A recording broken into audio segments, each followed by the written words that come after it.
Just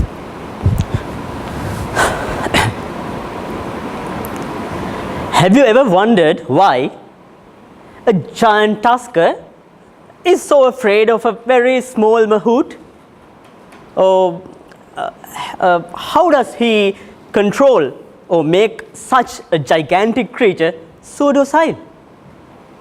Toastmaster, fellow Toastmasters, the answer is so simple, but provides so much of insight to our lives as well as to our decision making.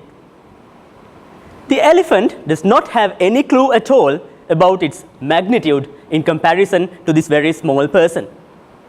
The positioning of his two eyes makes it very impossible or virtually impossible for it to identify or understand how big it really is. The inability to understand your true potential can drastically hinder the ability to progress in your lives. All the elephants who are in the orphanages are, from the very moment of their birth, are made tractable by very small humans. And even when the animal turns out to be about, let's say, 20 to 30 times larger than its guardian, even then it is afraid to break the shackles free. This very concept can be utilized to analyze the very slow growth rate of certain societies. Wait a minute, you do not have to go anywhere else to find examples. Unfortunately, our very own society provides ample evidence to prove this particular claim. Even if we take the educated community of the island, ladies and gentlemen, the general truth is not so easy to swallow. Have we understood our true potentials? Why are we so afraid of going on adventures? Why don't we try to unravel the mysteries of this world? Why don't we try to lead the world by some technology? Why are we so keen most of the time in doing some routine stuff? So many questions can be put forward. As the educated community of this island, I say that we have to feel very embarrassed to notice that the majority of the income that is coming to Sri Lanka is coming through the hands of those so-called uneducated people in the form of foreign employment, plantation sector, and garment industry. If you take most of the engineering undergraduates who are going out of the universities, most of them only have the ambition of going for a routine job, receiving a high salary, and then getting settled.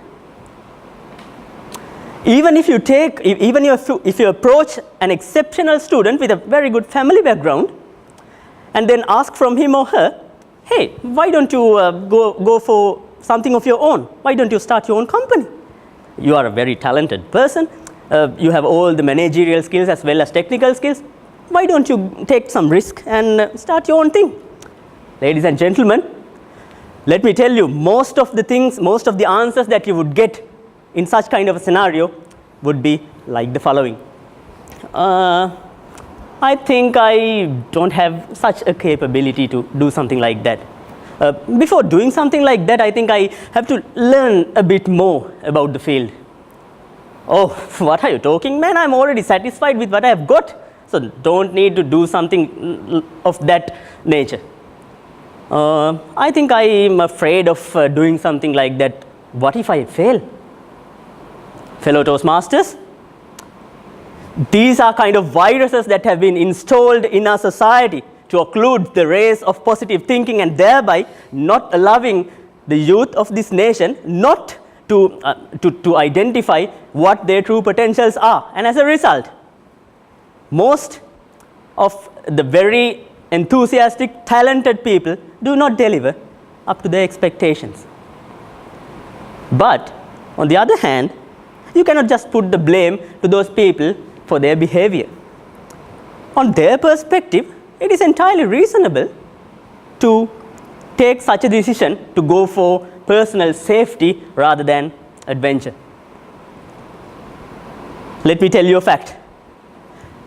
And on average, a Sri Lankan undergraduate comes out of the university at the age of around 26, where in contrast, in most of the developed countries, most of the youngsters can graduate at the age of, let's say, about 23 or even less.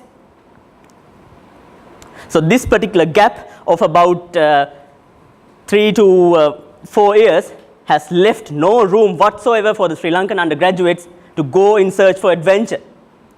One cannot simply blame a 32-year-old unmarried, unsettled PhD holder for not contributing for the country's GDP, because he or she has to look for other things, other priorities, before he or she does something like that. It's simple as that. But on the other hand, a graduate who passes out of the university at the age of 22 can simply go for anything that he or she likes. He or she has plenty of freedom, space and time to explore the world, to do whatever that he or she thinks that he likes. It is very simple. So, ladies and gentlemen, what if, let me repeat, what if we reduce the time that we spend in our schools from, let's say, from grade 6 to grade 11, what if we can reduce 2 years from that particular time and enable a Sri Lankan student also to graduate at the age of 22? That would be a very simple solution. My personal opinion is that. And I believe that it would make a tremendous impact on the way we look at ourselves. So this is kind of a vicious cycle that has induced an inability in us to take risks and identify who we are. And as a result, it has oppressed the zeal of the youngsters to go in search for adventure, to go for the world and do whatever the things that they like. So I think, ladies and gentlemen, it is high time that we all concentrate more on these matters and enable the students or the youngsters to do what they are capable of doing, to enable them to understand what their true potentials are. And if that can be done, then there will be many of the authentic tuskers who will be leading the way towards development rather than who are mundanely lumbering in frustration. Over to you, Topics Master.